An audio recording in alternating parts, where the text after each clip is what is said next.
Alright, this is Mr. Gillum, and today we're going to learn about multiples of a sum. And what we're going to call that is factoring. So by the end of the day, what I want you to know how to do is how to factor a sum. So only two slides I really want to talk about, and the first slide has to do with the distributive property. Now the multiple of a sum has everything to do with the distributive property.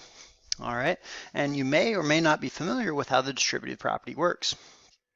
Basically, what you need to do is multiply the factor in front of the parentheses by each term in the parentheses. And so what it's going to look like is a little rainbow almost. So I have four examples here. And what I'm going to do is I'm going to multiply the factor in front. So I'm going to multiply 3 by everything in the parentheses. So I'm going to take 3 times 2. 3 times 2 I know is 6. I'm also going to take 3 times 5. And I know it's 3 times positive 5, so positive 15. So the distributive property says whatever is in front of the parentheses, you multiply that by everything inside the parentheses. Okay?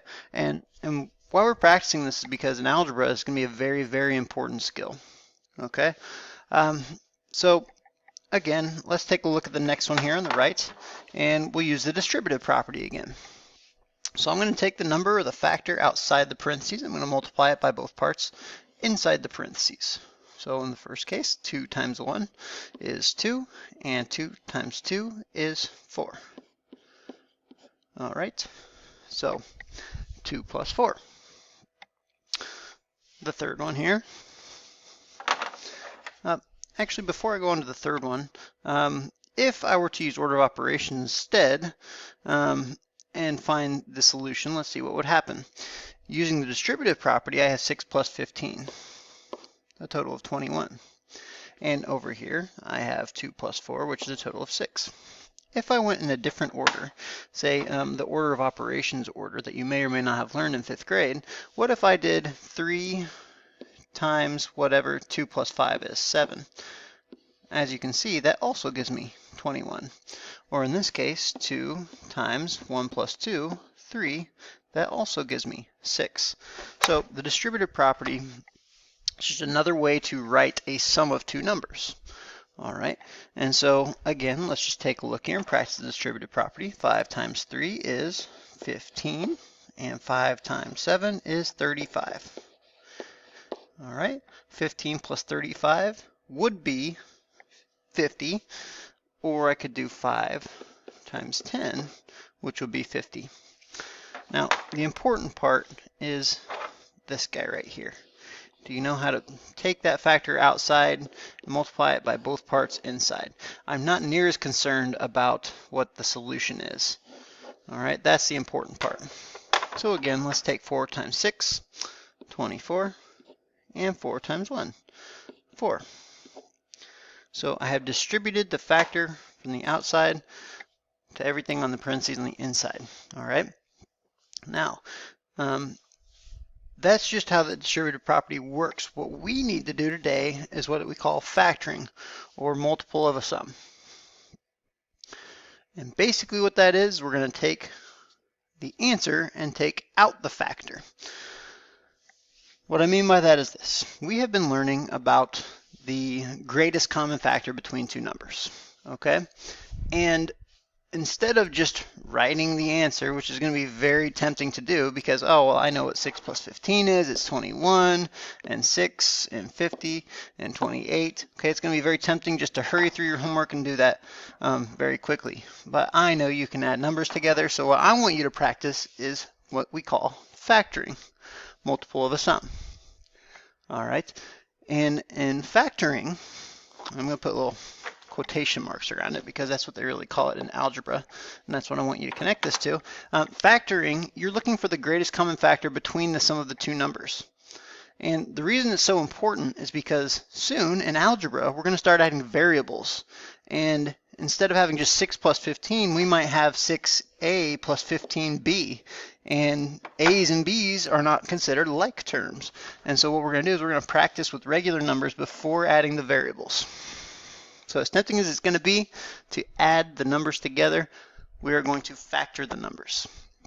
So what I'm going to do is I'm going to try to find the greatest common factor between 6 and 15. Well, we've done this several different ways. We said, okay, well, I'll just write down the factors of 6 and 15, and I'll find the biggest one. That's one way we could do it. 1 and 6, 2 and 3. There's all my factors of 6, and all my factors of 15. 1 and 15, 3 and 5.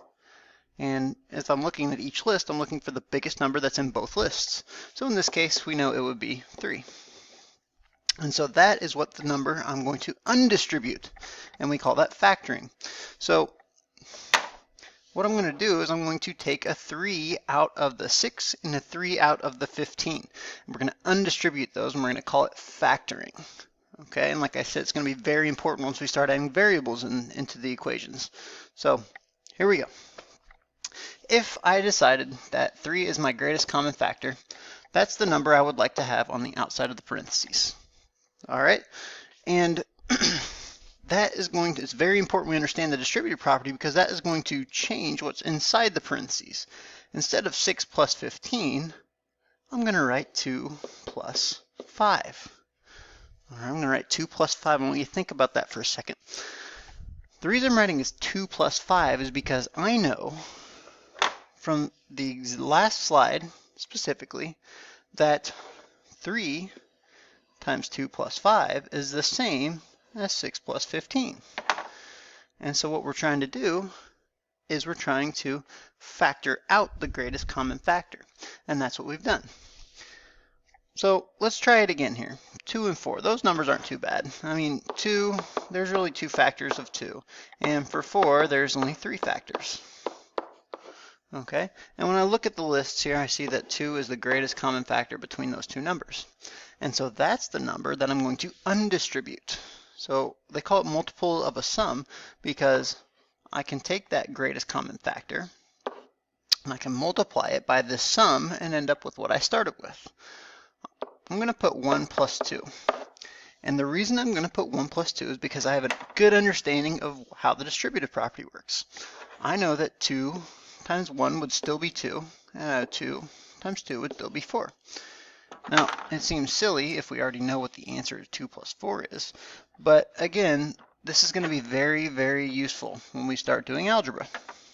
All right, so I have undistributed a 2 because the 2 was the greatest common factor. Let's take a look at this next one again. 15 and 35. Oh, the numbers got a little bigger. So maybe you want to take a different approach to find the greatest common factor. We could do a factor tree. 3 times 5. And for 35, 7 times 5. And so I see that they share a 5 and they don't share anything else, so 5 must be the greatest common factor. Okay, or you could also write the list, or maybe you know the greatest common factor already. But the reason the greatest common factor is so important when we're factoring is because it makes the parentheses inside, it eliminates all the factors that they share. And that's really the most important part when algebra starts. So what we're going to do is we're going to take that 5 outside, we're going to factor out the 5, undistribute it, and now we need to decide what goes on the inside of the parentheses. Now, when I think about it, I think, okay, well 5 times something has to equal 15 still. So I know that first number better be a 3. And I know 5 times something else better be a 35, so I know that second number better be a 7. All right, and so I've undistributed the 5 from the sum. And like I said, sometimes they refer to it as multiple of a sum, but really what I want you to connect this to is factoring, which is going to be in pre-algebra and algebra. Okay, so we have undistributed, or what they call factored, this sum. Okay, and finally we can do one more. Between 4 and 24, well, I know this one, that I know the GCF in this case, and that's the most important thing. We need to know what the GCF is. The GCF between 24 and 4 is 4, and you probably knew that too. So what we're going to do is I'm going to undistribute the 4. And I always want to have the greatest common factor being taken out of the parentheses because we want that inner part to not have any more factors left. As you can see, 2 and 5 don't have a greatest common factor, or 1 and 2, or 3 and 7, and that's what we're trying to accomplish. So 4 times something would have to equal 24. I know the first number would be 6. and 4 times something else would have to equal 4. Well, that's an easy one. It's only 1. All right. And so what we're doing today is we're practicing our factoring skills. So hopefully when you get back to class and I see you again, you will know how to factor these sums, or again, it might be referred to as rewrite this sum as a multiple of sums. All right, so that's it for tonight, and I'll see you tomorrow.